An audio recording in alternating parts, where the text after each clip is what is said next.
This week on OSRL, the earthbag dome gets a bit of a makeover from top to bottom, inside and out. Jim forges ahead with learning a new skill and doggy lasers. All right, everyone, how's it going? Welcome back to our Self-Reliant life. Now, if you're new here, my wife and I, we live off-grid here in the Arizona desert. We're building our own earthbag home and trying to live more sustainably.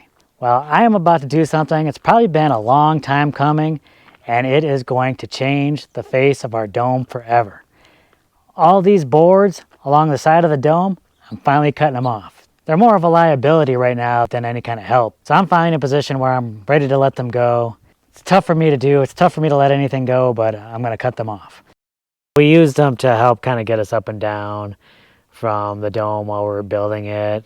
Yep, it was kind of like a built-in scaffolding, sort of, but you know. Which you didn't want at all, but we did have to make use of it. It was very useful. It was useful, but now we're not using it anymore, and it's just more of a hindrance than anything. Yeah, it's getting in the way. I know I've hit my head a couple of times on the inside boards, so it'll be nice to have those out of the way. For sure. I'm also going to finally get rid of these boards that we were using for the lift. As you can see, this isn't very stable, so I'm taking this all down.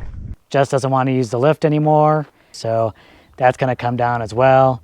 And the dome is probably going to look a lot different once I'm done. And I'm not cutting just the boards on the outside. I'll be cutting some boards on the inside. And that's really the impetus of the whole thing. Jess is making a lot of progress on the inside of the dome, all the cobbing and everything like that. So some of these boards have to come down because they're kind of in her way, and the inside is coming along real nice. So I don't want to interrupt her. I don't want to interrupt her flow.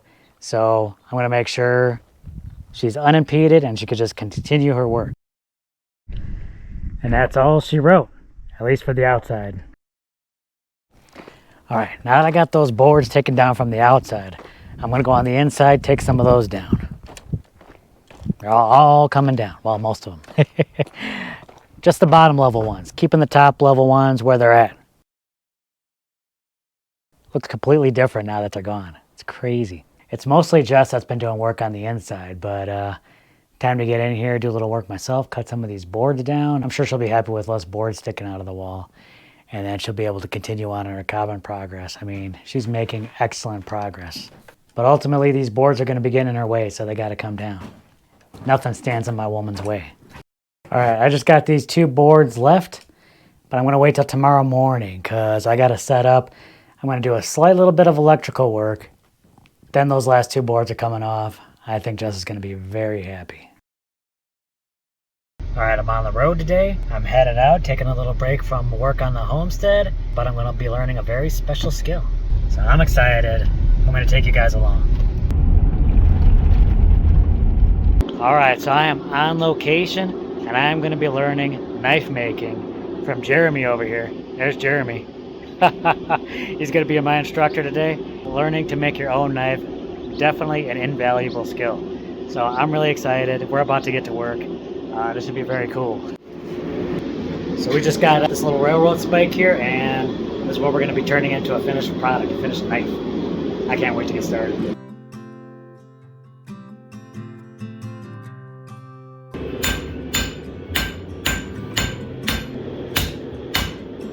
Back into the forge it goes.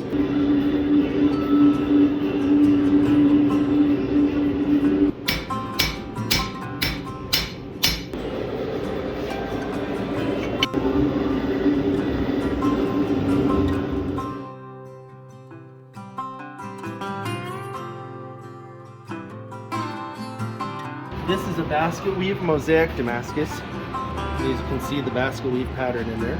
Nice bird's eye maple stabilized handle, and then hand-tooled custom leather sheath. Now this is a twisted Damascus pattern. So you get your layer, there's 32 layers here, and then you twist the bar, and that creates this pattern. And then of course I shaped the handles off of the knife so you can get the pattern all the way through it.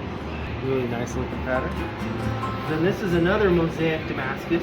This is a X pattern. You can see an X.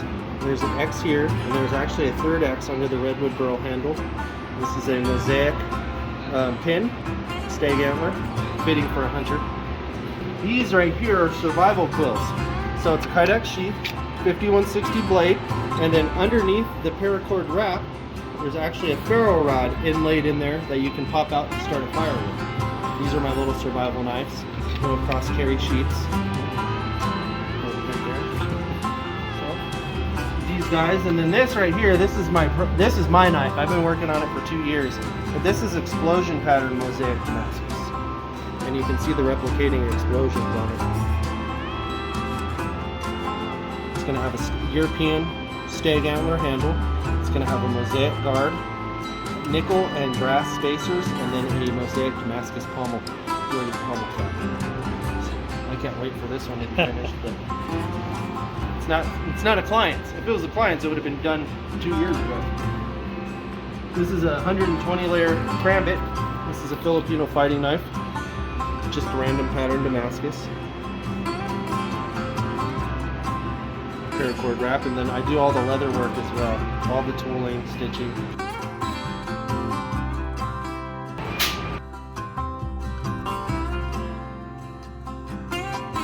And that pattern is actually mustard.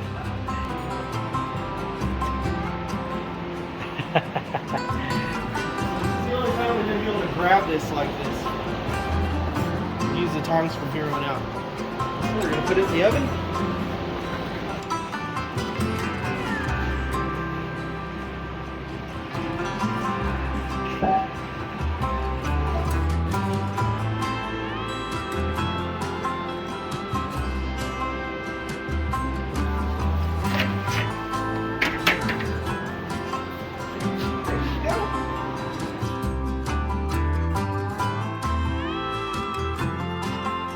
We don't want a whole lot of clean steel. We want to leave the forging in there.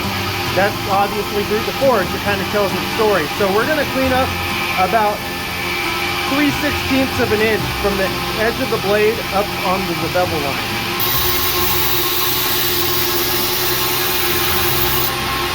And it's going to start cleaning up your bevel line there.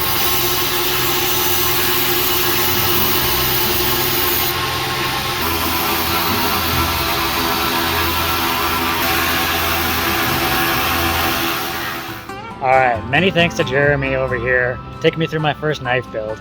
This guy's a craftsman. The quality on this guy's builds is just amazing.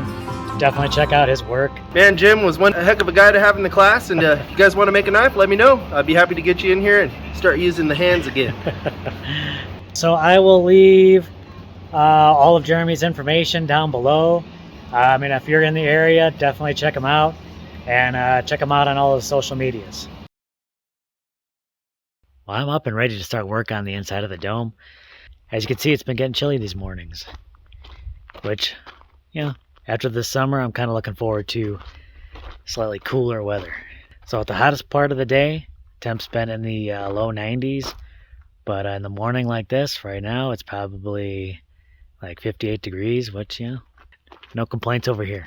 And as you can see, I leave the window open at night just to let some of this cool air in there, keep the dome nice and cool. But pretty soon we might have to keep it warm. But right now, keeping those temperatures inside the dome into a nice, cool, comfortable temperature. Okay, slight change of plans. I'm missing a part, so I gotta roll with it. I'm gonna have to pick up a part later, but that's okay.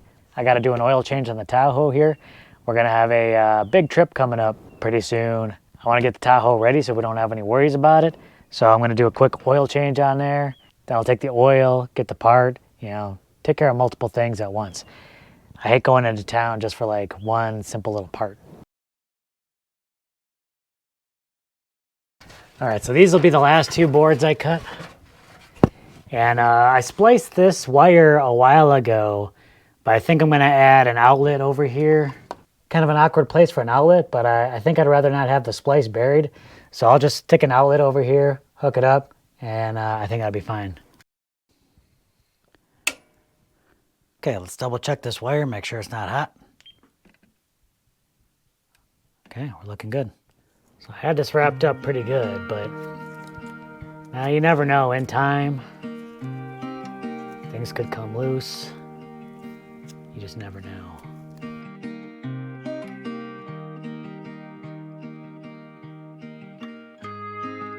Let's fire this up.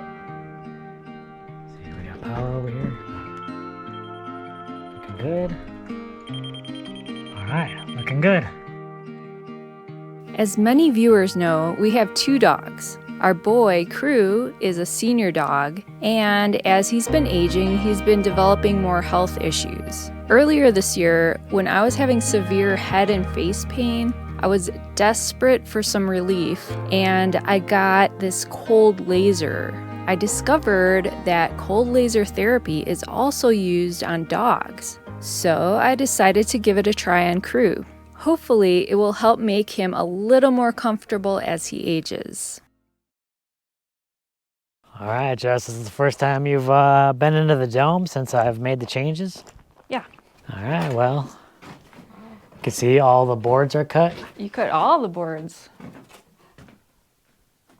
Except for the ones at the top. Except for the ones at the top. Yeah. You're okay with that, right? You wanted all the boards cut? Yeah. Okay.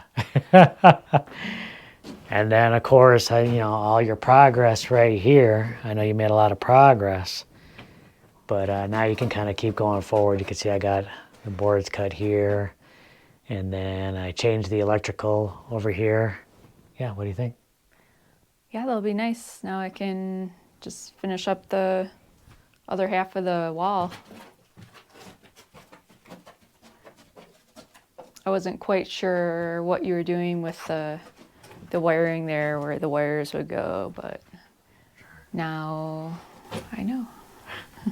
I am really eager to cover up the rest of these bags as soon as I can. Yeah, it definitely needs it. You're really making a lot of progress. Single-handedly, I might add. But before you can get back to cobbing in here, what's on the agenda? Well, today I'd like to finish up the cob covering over the owl box on the top of the dome. Yeah, all right. Very exciting. Let's get at it. So Jess is doing some cobbing. I'm going to be in a support role and making sure she has plenty of dirt. Well, Jess is moving along pretty fast in her cob. And originally I intended all this sifted dirt to be used for cob for the root cellar, but she's going to need it before I will. So I'm going to dump this off for her and sift some more dirt for her as well. I got to keep her supplied.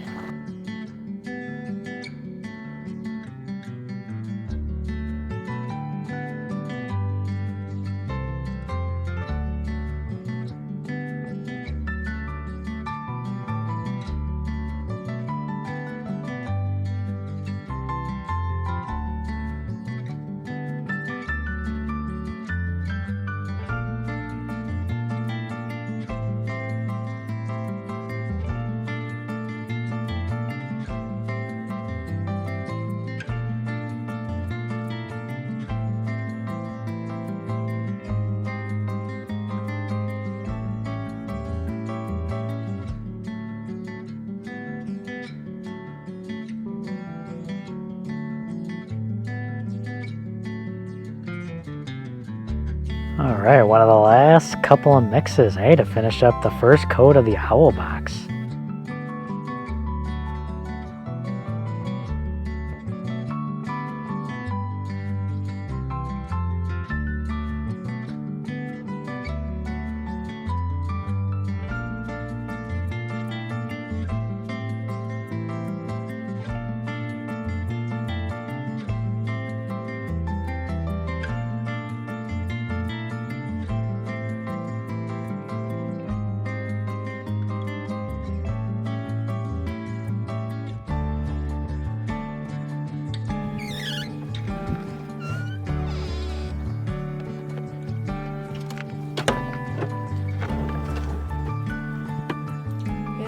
Say this might be the last mix. Oh,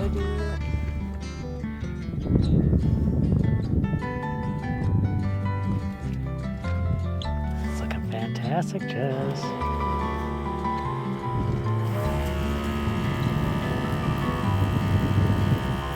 still kind of hot. Give me some squirts.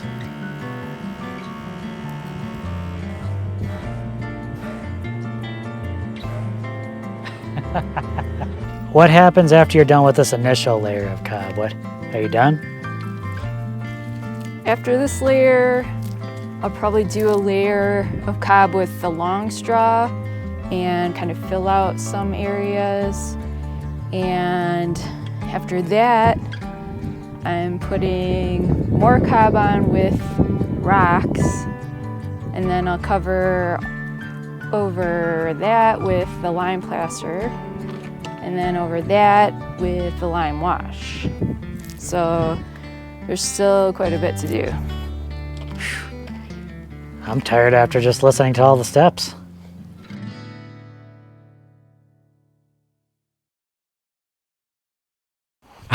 Well, yeah, can you believe all these changes to the dome? It's crazy. I mean, just cutting those boards off, it looks a lot different actually. Doesn't look quite so, I don't know, hedgehoggy or Hedgehoggy, that's a word now. And what you did with the owl box, man, that look is looking fantastic. It looks like a part of the dome now instead of kind of just this box stuck to the side of the dome. It really has this beautiful organic shape. Yeah, but the boards is something you've been wanting done for a while now. Now that's all cut on the lower portion, so you can just kind of keep moving on those walls. You've been making really good progress on the inside of those walls as well. So, I mean, you're just moving back and forth, inside, outside, getting it done. Mm-hmm. Big thanks to Jeremy for having me out to his knife making class. It was just very cool getting to go from making a railroad spike into like a whole other object, a knife, which can be very useful around here.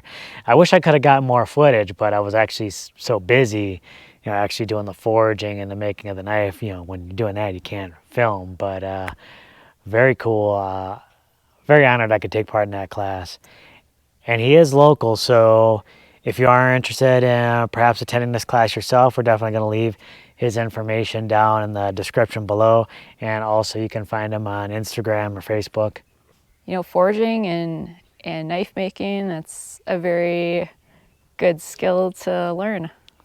Very good skills. Just an infinite amount of possibilities if you're living off grid, trying to do more for yourself. I can't recommend it enough.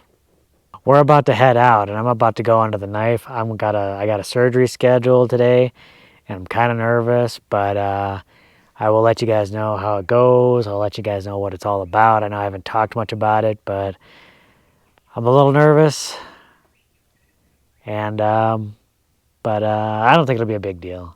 But I'll be down for a while. I'll just let you guys know that. But I will take you guys along, and we'll detail the recovery process and all that. So stick around and wish me luck. All right, we'll catch you in the next video. Bye, y'all.